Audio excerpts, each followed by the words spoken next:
Because the women's supposed to be comfort. They end up becoming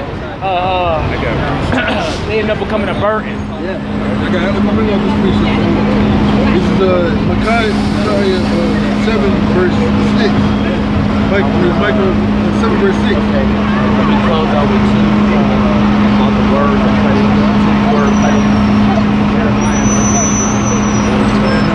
I'll start fast.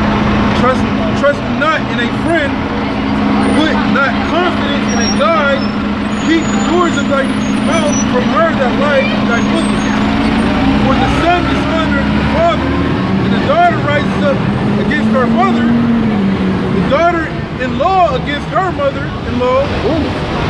A man's enemies are the men of his own house. So when I said a man goes home nowadays, and it's like a black cloud is over his household, that's what it was talking about. His household is completely out of order. So instead of him being builded up to go through the vexation that he's already getting from the world, he comes home to more vexation. So it's sorrow upon sorrow upon sorrow. Go ahead. His house is a damn battle. This is Ecclesiasticus chapter 25 verse 16. I had rather dwell with a lion. I had rather dwell with a lion and a dragon than to keep house with a wicked woman. Hey, all right? A man would rather have his life be put in danger by a wild beast. And a lot of times you don't deal with his woman when she's constantly wanting to quarrel with him. Your woman is supposed to be a pillar of rest. When he's getting beat down by the world, she's supposed to be what relaxes him, his escape from all the wickedness going on.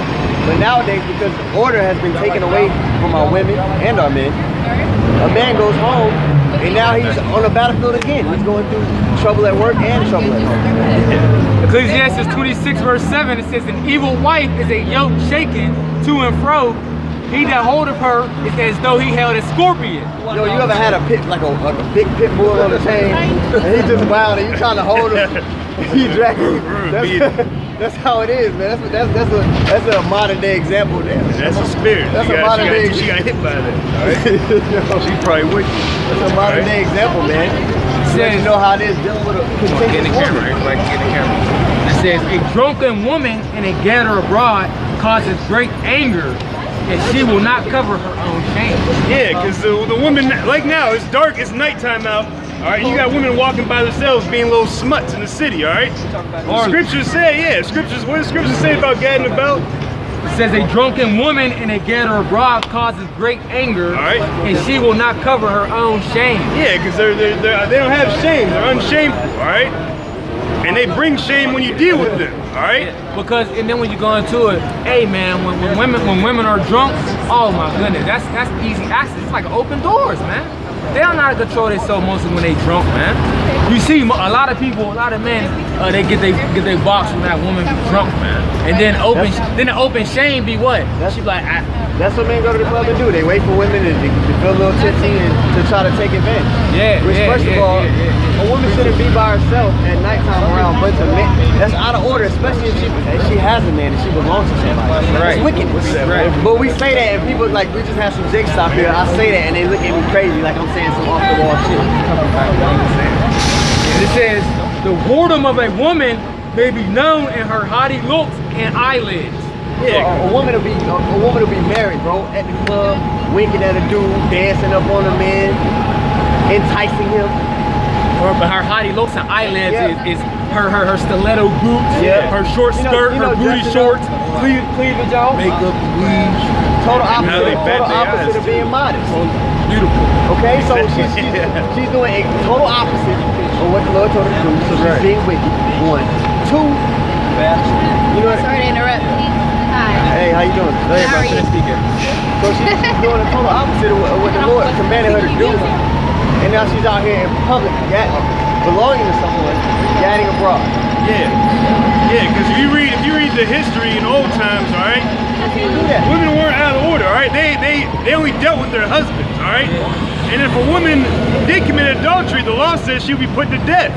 See, this all right. The men are above women. It's not equal. No. Right? No. Let me tell you this. We'll prove it in the scriptures. Now, if a man, if a man dealt with a woman, and she had a man, he was put to death too. Oh yeah. In adultery, yeah. equal? Yeah. I mean, for us, I am sorry. But the Yeah. thing is, Go on there. no, I don't but believe it. what the scriptures say is though, all right, a man can have more than one wife. A woman can only have one husband. That's right. That's the order. All right. Huh? That's fair, Yeah, isn't she it? agrees. Are you right. Irish? Am I Irish? Do you want to go back to Irish? You Irish? Part Irish. Okay. Is your father Irish? Part Irish. Okay. So's my mom. I got off my list to see. I They're know, also well, you German. have a little bit of sense, all right? They're Yeah, also Scottish. Okay, yeah. See, Scottish go. Yeah. Welsh. I asked you that because that question being asked here now, women will lose their man. But I'm talking about when we say that they can have more than one, we treat them fairly. See, You don't put one higher than the other. Yeah, Yeah. but the whole point of And that's having in the- more that's than in the one, law, I right? think, is an insult. I mean, if I had more than one husband, you would be appalled. But that's- Even if that's- I said I treated them both equally. This is the thing. The Lord, That's out of order. if you look up the census of all the countries, the Lord have made way more women than men. Yeah. So yeah. like if every woman had one man, there would be billions of women that never were married. Never were So married. Yes. when we say this in the scriptures, it's not our own mouth or our own opinion. The Lord set I it up that way. understand that that's how you read the scriptures. And It's- that's, it's- hold on. it's I not get it. all explained. well I and get good. it. I There's get no it. other way to. Oh, no, I don't think that's true. I think We'll they're read right. it. If you don't believe We'll that, read it to then you. that's We'll on let you, you tell all us what it Here we means. go. We'll let But you you tell us can what it means. Deuteronomy 21 verse 15. Tell us what this means. If a man have two wives, one beloved and another hated, read that again in case you didn't get it. I got it. If a man have two wives, one beloved the other and another hated, they have borne him children, both the beloved and the hated. And if the firstborn son be hers that was hated, then it shall be when he maketh his sons to inherit that which he had, that he may not make the son of the beloved firstborn before the son of the hated, which is indeed the firstborn. So the Lord has given us instructions on if you have more than one wife, your inheritance still goes to the firstborn. And There's don't- no other way to interpret that. That's not our opinion or anything. That's just a law that the Lord it's gave plain. explained. Well, So when we say that you can have more than one woman, it's in the law. Yeah. We're not making it up, and it's not our opinion. but in our civil laws in the Yeah, in United this States, society's you law, cannot but have we know it's not expedient for this time. But in the kingdom of heaven, Yeah. those laws are going to be in effect. Yeah, That's what we're saying. And if a man was to Okay. do it now, he's cool. He ain't sin against the heavenly He ain't Father. sin against the Father. It may be wrong in this society, but in the kingdom of heaven, we're gonna abide by this law, not this Right. place, like not America's law. I got another one. Back them up. Exodus 21 verse 10, it says, if he take another wife, her food, her raiment, and her duty of marriage shall he not diminish. So if a man was to take another woman, he cannot start treating his first wife less because he has it. So it's law. So I know it sounds crazy when we say it, but there's laws on how to go about these things that the Lord gave us. And it says, and if he do not these three to her, then shall she go out free without money. So we just wanted to cover that. Let's go back to what we was on. Yeah, but that's Yeah, what I was saying, we was talking about women in the club gathering abroad, and being 'cause, wicked. a woman is only supposed to be seen, like revealing herself to her man. It's a sacred thing. And guess You know who what I mean? still holds that old ancient custom? I would say the Arabs, the Muslim.